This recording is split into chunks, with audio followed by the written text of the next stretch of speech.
guys, magandang tanghali sa inyo. Katapos ko lang maglaba. Yun nga, sila Teteng galing sa sa Batangas, hindi ako nakasama kasi kami kayo nakasikaso guys. Ang nag-vlog lang pumunta doon ay si Teteng at saka si Ruhan TV. So yun guys, pabisita ng kanyang channel at saka na rin at panoodin nyo na rin para kayo sa kanyang mga content. So yun guys, ito nga pala si Teteng, hilutin natin gawa ng galing silang Talisay at may mga kasi doon, may mga buko. Laglagan ng buko. So nalaglagan yung nyog kasi nga doon lang kami sa ilalim ng mga puno ng nyog at doon kami natutulog. So humahangin, nalaglagan siya. Ayan, dito nalaglagan si Teteng. Kaya masakit daw. So yun, hilutin natin guys. At syempre, kung bago lang po kayo sa aming channel, huwag niyo pong kalimutan na mag-subscribe at pinutin ang notification bell para lagi pong update sa aming mga bagong video. So guys, tara, let's go! Umpisa na natin si Teteng. Sana maging okay na at para makapamana na tayo sa susunod na araw at pagka hindi humahangin kasi hindi kami makapag makapag night fishing kasi nga mahangin. Yun, shoutout nga pala sa teacher ng aking asawa at sa kanyang asawa na si Sir Lawrence Apan. Yan, shoutout din sa family Apan. Yan, shoutout po at ingat po kayo palagi. Shoutout din kay Kuya Eman at kay Kuya Albert. Yan, salamat at kayo na po bahala sa team ng Langgaman. Thank you.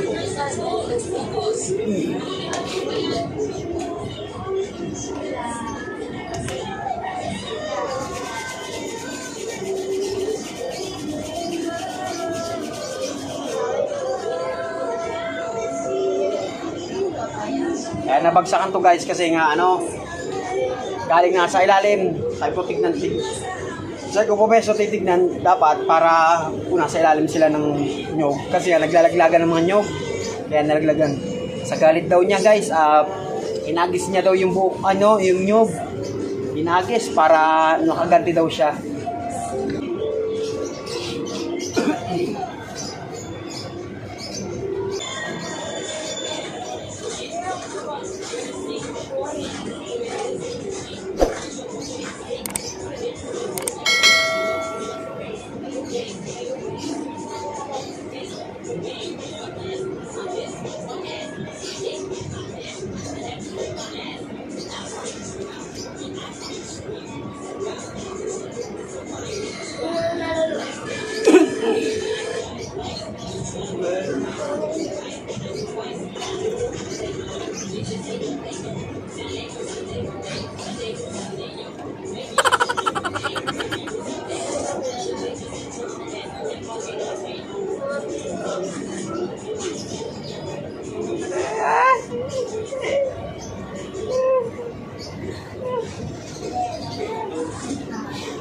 Umante daw siya sa guys, sa nyog.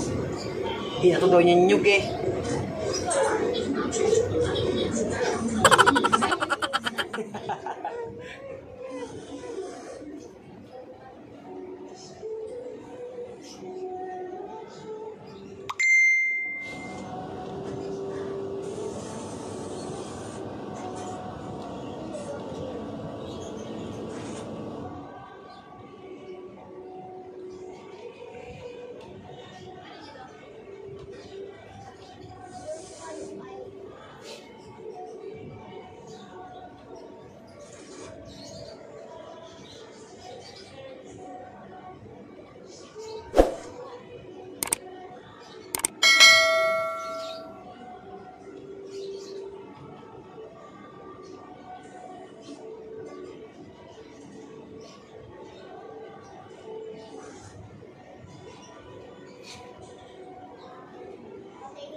guys, hanggang dito na lang ang video. So maraming salamat nga pala sa patuloy na pagsuporta. Sana maging okay na si Teteng at para makasama ulit natin sa ating pamamana. So maraming salamat nga pala sa patuloy na pagsuporta. Lagi kayong mag-ingat. Bye-bye. God bless.